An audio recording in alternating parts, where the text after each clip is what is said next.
They better not have run out of chicken tenders. Your mom decided to take her shortcut again. Should have skipped it. We should have skipped you. You're the one Guys, first... So I dropped a video the other day about the problems with speedsters. If you haven't checked it out yet, then I advise you do that. You guys are killing that video, by the way. I think it's at like 5,000 views as of right now, so thanks for all the love. But in the comments, there were a lot of people countering my argument and saying Red Rush was able to be caught because Omni-Man is actually just as fast, if not faster. And this made me think, is Omni-Man really a speedster?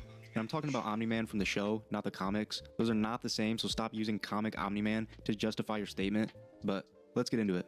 Nolan Grayson, better known as Omni-Man, is an alien from Viltrum, a planet home to the Viltrumites. They live to be thousands of years old, they have extreme superhuman strength, they can fly at extreme speeds, enhanced durability, accelerated healing, and enhanced senses. But do they have super speed? They can fly extremely fast, but do they perceive time in slow motion like other speedsters do? Let's again take a look at Omni-Man's fight against Red Rush. Red Rush isn't like other speedsters. He actually continuously sees time in slow motion, as he stated here. My perception is just as fast as I am. The briefest conversation with anyone seems like hours to me. It's agony. Despite this ability, Omni-Man was able to catch Red Rush's hand on the retract and crush his skull. Now from the beginning, it's clear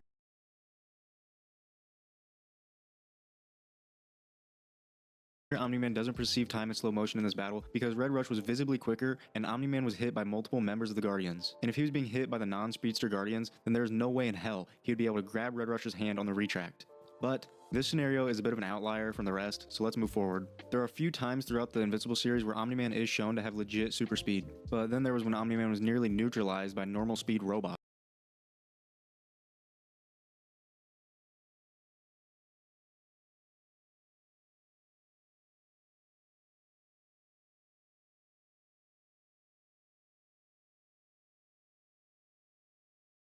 These robots have no super speed. How are they even touching Omni-Man? And shouldn't he be able to just pick them up and launch them into space with his super strength, or just rip them in half like Homelander does to Webweaver? The robots messing up Omni-Man this much doesn't really make any sense. And I get that these robots have some sort of super strength, but these robots put up a better fight than some of the Viltrumites that Omni-Man has defeated. Another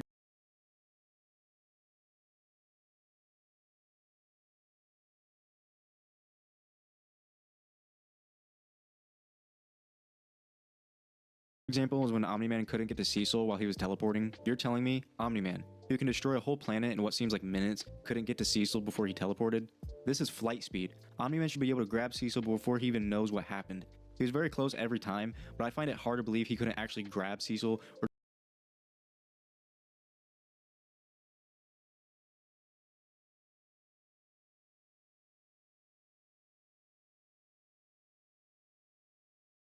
just blow right through him before he teleported. But then Omni-Man again shows clear super speed when he destroyed that whole alien planet earlier in the season. This right here was probably his greatest feat of speed. He was zigzagging, destroying this whole planet, so he would have needed some form of speed react to navigate his flight. I don't know how big this planet is, and I'm not sure how long exactly it took for him to destroy it, but it looked quick. And this right here proves my point even further, that he should have been able to grab Cecil before Cecil could even think. And we also have this scene.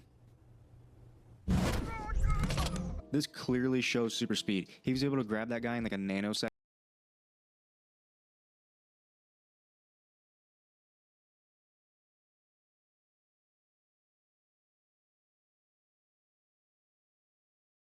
This alone shows he does have super speed, but not long after that, he somehow gets whacked by Immortal. Granted, he killed Immortal no more than 10 seconds after this, but still, he was hit multiple times at what looks like relatively normal speed. So the question, does Omni-Man have super speed? Sometimes, but only when it's beneficial to the plot, like grabbing Red Rush, the robots making it seem like there's a chance to take Omni-Man down. When writers make a character this overpowered, it's hard to make the story interesting, because nobody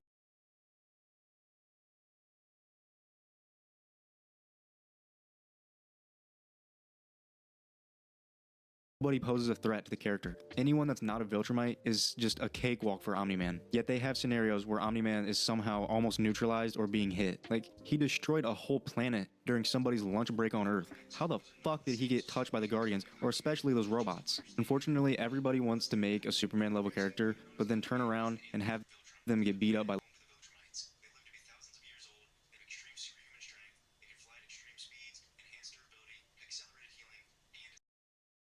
low-level villains. If you're going to make a character that's basically an untouchable god, make them an untouchable god. And if you're one of those people that think, oh, well, the story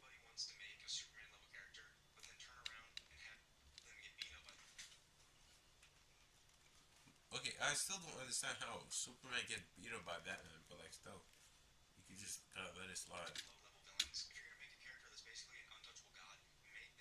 Story will be boring if they make them untouchable. Well, then don't make the character that OP in the first place. Or make the character have some sort of weakness. Like A-Train is overpowered as hell. But in the earlier seasons when he had that heart problem, he couldn't run, that made sense. Or Superman getting hit because he got exposed to kryptonite, that makes sense. As far as I know, Omni-Man has no weaknesses, so he should be basically untouchable, invincible. The only competition he should really have is other Viltrumites. I'm not saying this ruins the show by any means, because I love Invincible. It's just kind of annoying when this overpowered godlike character can catch somebody with super speed 1 second and then get jumped by a bunch of robots the next. But let me know in the comments what you guys think. Is Omni-Man inconsistent or no? If you like this video, please like, subscribe, and share. It really helps me out. That's all I have for today, so I'll see you guys. Getting blinded by